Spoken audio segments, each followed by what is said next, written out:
지금 또 한 분의 유력 주자로 부상하신 분이 최재형 전 감사원장 아닙니까? 그렇죠. 지금 지지율이 2%, 뭐 1%에서 한 8% 계속 올라와 갖고 지금 7, 8%까지 올라왔습니다. 이제 두 자릿수를 언제 달성하느냐 이게 가장 큰 관심사인데 그것의 하나의 기폭제 역할을 하는 게 대선 출마를 이제 본격적으로 선언하는 것이죠.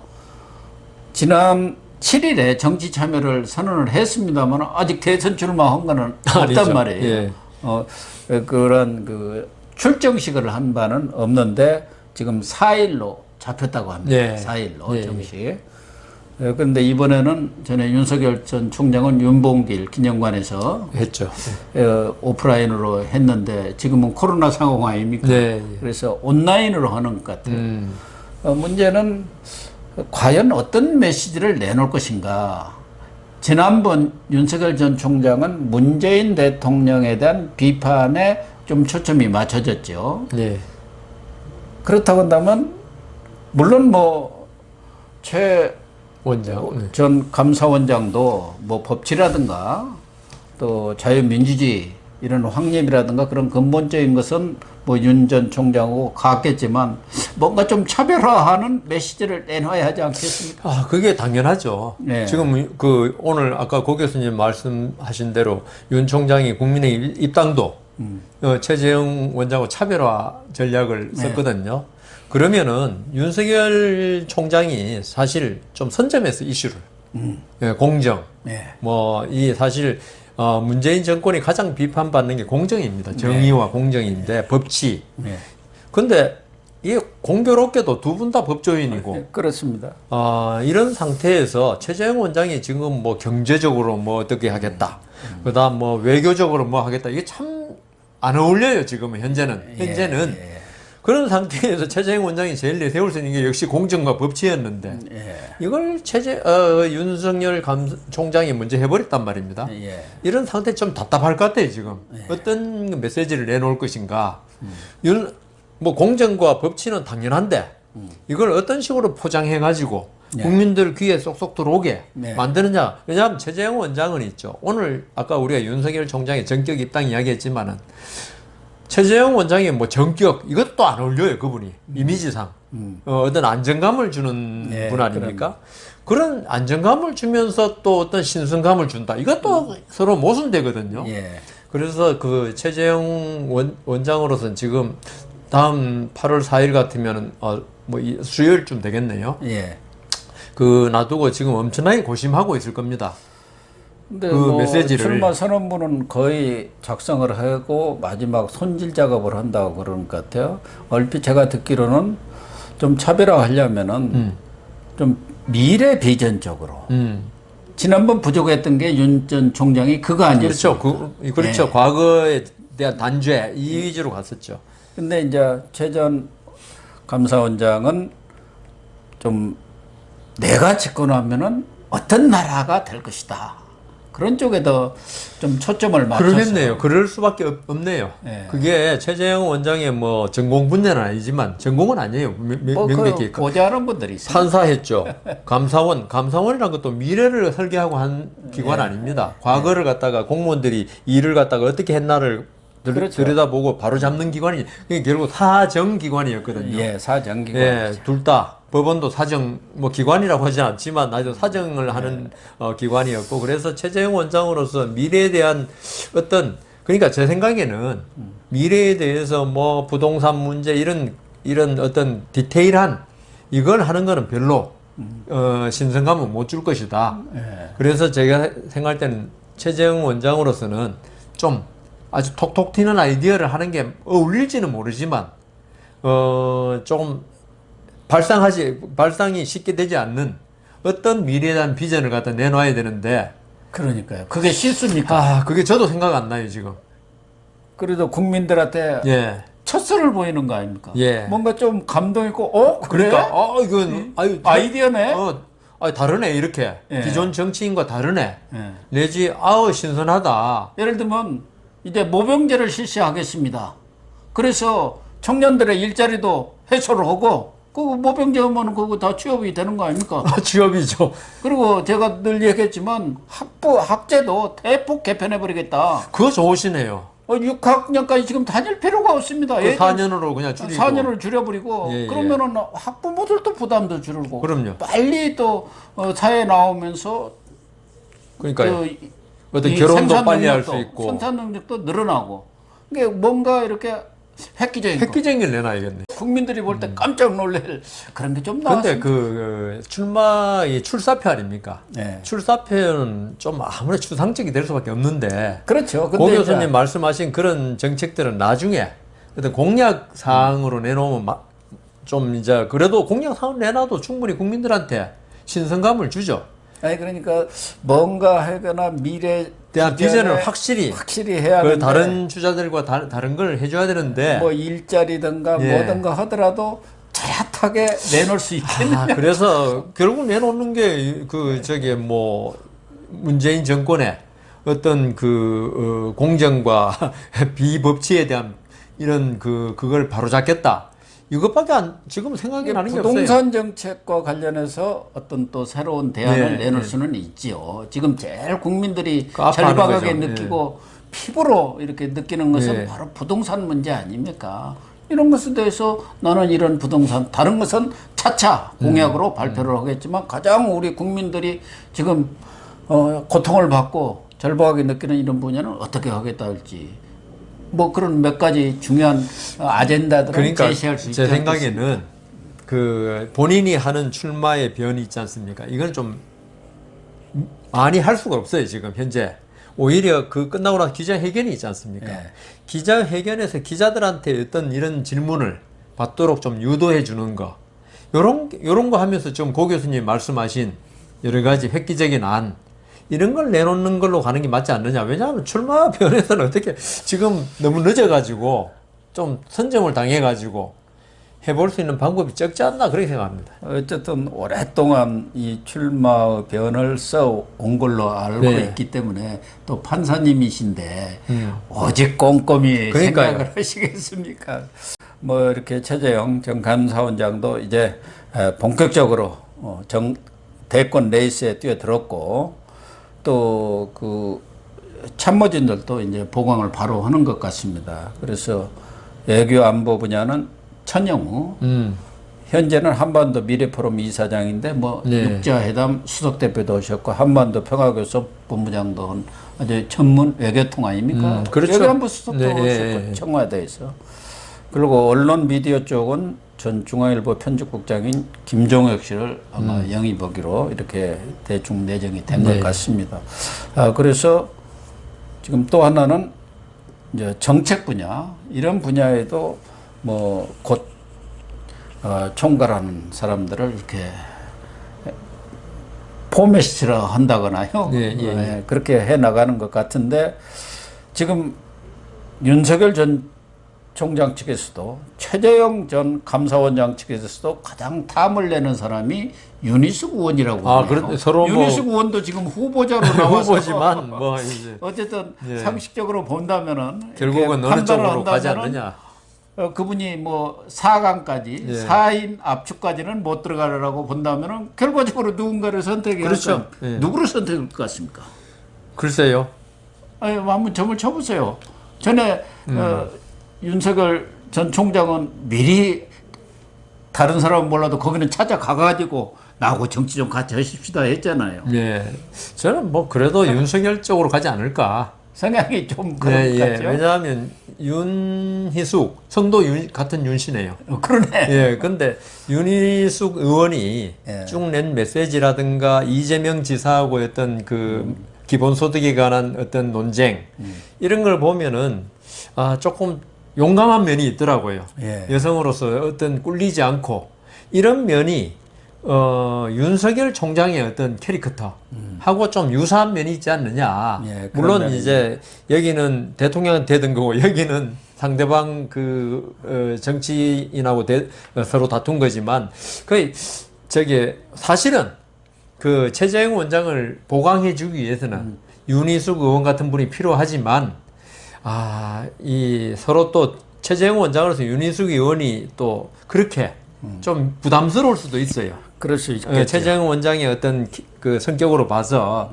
그분은 너무 신중하고 이렇기 때문에 그 윤석열 총장 같은 경우 좀 과단성이 있더라고요. 예. 지금 하는 거 보면은. 또 워낙 이 경제 분야에는 전문성을 갖고 있기 예. 때문에 예. 윤희숙 의원 같은 분이 나중에 맞습니다. 이제 예비 경선이 끝나고 예. 나서 단일화 이렇게 하고 참여해 준다면은 아마 이런 경우를 천군만마라고 하는 거 아닌가요? 그렇죠. 저기 그 우리가 그 일식집 가면요. 그 사장이 주방장 출신 그러니까 일식을 잘하는 사람이 그 요리사가 이게 잘 서로 궁합이 맞더라고요. 예. 그처럼 그 윤석열 총장이 뭐 아버님도 경영학 교수였지만 어릴 때부터 경제학 책을 참 많이 읽었다 그래요.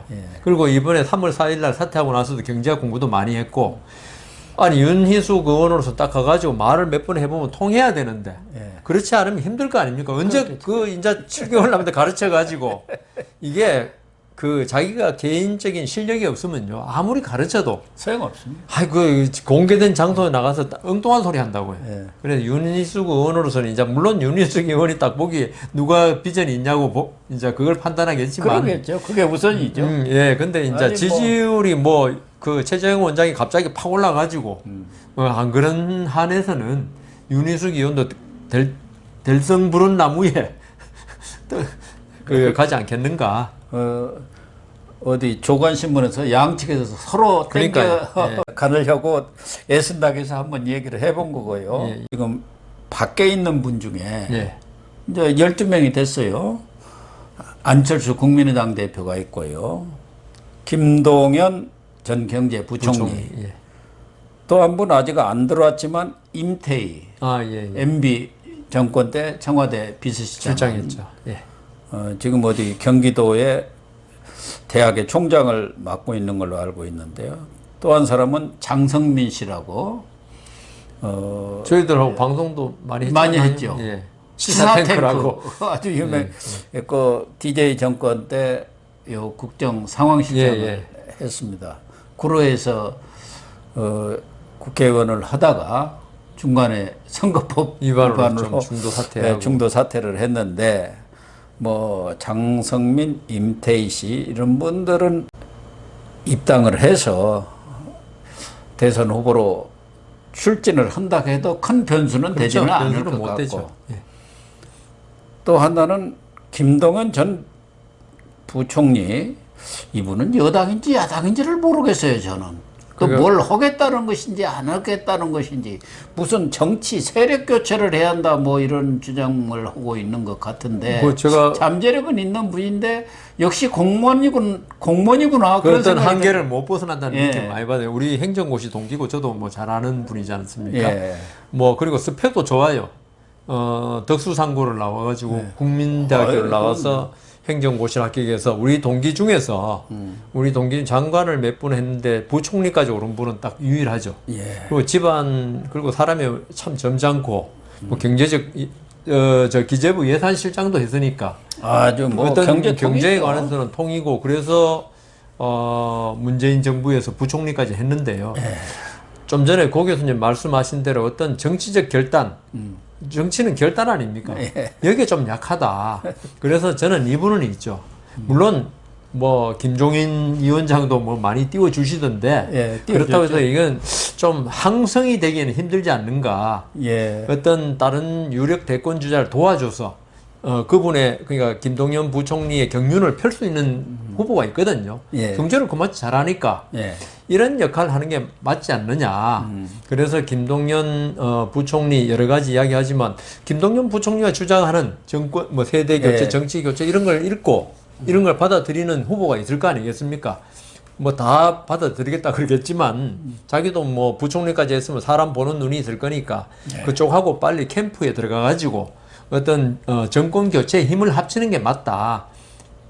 또 뭐 이 선거대책위원회가 꾸려지면은 그게 위원장도 맡을 공동위원장도 뭐 얼마든지 맡을 그런 식으로 페이스 메이커 또는 어떤 유력 그 진짜 될성 부른 나무를 잘 키워주는 역할을 하는 그게 좋겠다 생각이 듭니다. 김종인 전 비대위원장도 김동연 이 전 부총리로 크게 띄웠지만은 본심보다는 사석 작전으로 쓴 것 아니겠습니까? 윤석열 빨리 나 좀 불러. 그러니까요. 이 상황을 몰라보고. 왜 전화를 없어? 그러니까요. 내 그러면 김동연한테 갈 거야? 뭐 이런 견제용으로 한번 띄웠는데 사석이라고 합니다. 사석으로. 견제용을 띄웠는데 결국은 김동연 부총리의 그걸 아는 사람들은 좀 힘들지 않겠는가. 물론 인물 자체로는 훌륭하지만 정치적인 인물은 아니더라. 만년 공무원 묵기더라. 정말 공무원 묵기. 생각이 들고 이제 마지막 남으신 분이 아까 여 변호사님이 재고떨이를 해야 한다는 안철수 그러지 마십시오. 또 섭섭해 하실라. 근데 정말 이 안철수 국민의당 대표는 타이밍을 늘 놓쳤어요. 예를 들면은 지난 4.7 재보선 때도 그때 국민의당 들어왔으면 국민의힘으로 팍 들어갔으면은 몰라요. 사실상 됐었고 안 돼도 지금 당 대표는 하고 있어요. 그렇죠. 이번에도 합당 가지고 이렇게 저렇게 하다 지금 다 깨졌어요. 그럼 안철수 선택은 이제 어떻게 되겠느냐? 지금 뭐 국민의힘으로 그냥 이렇게 들어간다고 가기도 조금 거기 이제 가서 무슨 환영도 못 입지가 받을 있겠습니까? 거고. 그렇다고 제3지대에서 내가 대통령 한번 하겠다고 나선들 가능성이라는 게 뭐 0.001%가 될까 말까 아니겠습니까? 그래가지고 나오면은 정권 교체를 바라는 국민들한테 또 실망을 준다고요. 지금은 안철수 대표가 윤석열 총장과 뭐 거의 힘을 견줄만 하다. 이러면 뭐 다르죠. 그거는 뭐 둘 다 힘을 써보다가 나중에 단일화 하든지 하지만은 지금 말씀대로 안철수 지금 대표의 그 어떤 정치적 위상으로는 독자적으로 대권 후보 되기엔 너무 미약해져 버렸어요. 본인도 그렇지만 당도 세 석분이 없죠. 그것도 지역도 아니고 비례대표. 지난번 국민의당 시절에는 38석이 있었습니다. 그러니까 그때는 나와 볼만한. 교섭단체 대표인데요. 그런데 안철수 대표의 경우에 자기 힘을 지금 기르기엔 너무 늦었다. 왜냐하면 서울시장에서 오세훈 후보한테 져버렸잖아요. 그러면 사람들이 거기도 진 사람이 무슨 대권이냐 이런 사람도 꽤 있을 거라고 지금. 또 그때 대권은 이제 안 나가겠다고 했잖아요. 그러니까 그 말도 했지만 아니 사람이라는 거 모르니까 갑자기 또 뭐 문재인 대통령은 뭐 옛날에 2016년 총선에서 호남에서 지면 정치 그만두겠다 하고도 계속 나오는데 뭐 그러네요. 그런데 그래서 안철수 대표로서는 지금 사면 초과. 그래서 사실은 합당 논의 있을 때 있죠. 좀 내려놓고 오히려 들어와가지고 자기 정치적 입지를 국민의힘 안에서 있죠. 이번 차기는 좀 놔두고 차차기를 노리든지 이런 식으로 갔어야 되는데 무슨 그런 미련이 많아가지고 계속적으로 안 되는 힘을 가지고 한번 써보겠다고 힘만 쓰고 맨날 이게 넘어져요. 씨름판에서 삿바 좀 잡다가 있죠. 넘어지고 하니까 국민들이 이제 실망도 많이 실망한 분도 많을 거예요, 아마. 그래서 결국 안철수 국민의당 대표, 안철수 대표가 선택할 수 있는 길은 철석연대 아니겠습니까? 윤석열 윤석열 전 총장도 중도로 외연을 넓히려면 안철수만한 또 그런 이미지를 갖고 있는 분이 없고 안철수 대표가 최소 5%의 지지율은 갖고 있는 사람입니다. 그렇기 때문에 안철수 대표 나이도 젊고 그렇기 때문에 얼마든지 있습니다. 차차기를 노려볼 수 있죠. 차기 정부에서 정부에 들어가서 일정한 역할을 하고 그렇게 해서 자기의 어떤 위상을 좀 키우고 입지를 확보한다면은 충분히 노려볼 수 있는 것 아니겠나. 저는 그래서 안철수 대표가 대권 후보가 된 사람하고 합당 문제는 논의하겠다 그 얘기죠. 그래요. 근데 글쎄요. 그래서 결국은 그런 쪽으로 방향이 잡히지 않겠나 하는 생각은 들어요. 근데 안철수 대표는 진짜 너무 간을 진짜 많이 보시는 것 같아요. 그러니까요. 한번 승부를 탁 던진다는 이미지를 한번 줘야 되는데 내가 정치 시작하면서 이때까지 전부 다 맨날 이렇게 그 간만 보다가 끝난다는 이미지를 이번에도 사실 양당 합당도 있죠. 어떤 내 있는 걸 기득권 다 내려놓겠다. 네. 이런 모습을 국민들한테 보이면서 나는 그 대신 이 국민의힘들한테 평당원부터 시작해서 다시 내 정치 운명을 한번 개척해 보겠다. 예? 선언을 해버렸으면요. 그렇다고 해서 안철수 대표를 누가 평당원으로 대접합니까? 그렇죠. 어떤 아까 말씀하신 대로 중도에 대한 어떤 확장성 분명히 있고, 그러면 국민의힘에서 대우할 수밖에 없는 사람이고. 대권 후보라고 자기가 하겠다는 사람은 다 안철수 그러니까요. 찾아가서 꼭 우리 같이 좀 한번 하십시다. 연합합시다 이렇게 하죠. 그렇게 되죠. 그리고 아까 말씀하신 대로 그렇게 국민의힘 들어가지고 윤석열 후보가 만일 대권 후보가 된다. 그럼 같이 이렇게 연합하게 되면은 그런 둘 다 좋은 거 아닙니까? 예. 예. 뭐 궁극적으로는 그런 방향으로 가지 않겠습니까? 가야 되는데 예. 좀 빨리 좀 결단을 내렸으면 좋겠어요. 가든 안 가든. 그래서 간철수라고 그러니까요. 좀 제발 그 말 그게 너무 오래 한다고. 그게 별로 명예롭지 못한 별명인데요. 예. 그래서 모든 분야에는 그 적성과 네, 맞는 탤런트라는 사람이 게 있어요. 있습니다. 저는 이 안철수, 황교안 이 두 사람은 절대 정치를 해서는 안 될 분들이고 원래 했던 분야에 계속 있었으면 존경받죠. 나라를 위해서도 본인을 위해서도 다 할 기여하고 건데. 존경받을 일인데 이 누가 꼬드겼는지 정치에 험한 들어가지고 정치판에 들어와 가지고 고생을 참 자초하고 많이 있는 하신다. 거죠. 그런 생각이 예. 듭니다. 어쨌든 대충 이제 국민의힘도 정리가 좀 되는 정리가 가닥이 잡혀가는 것 같습니다.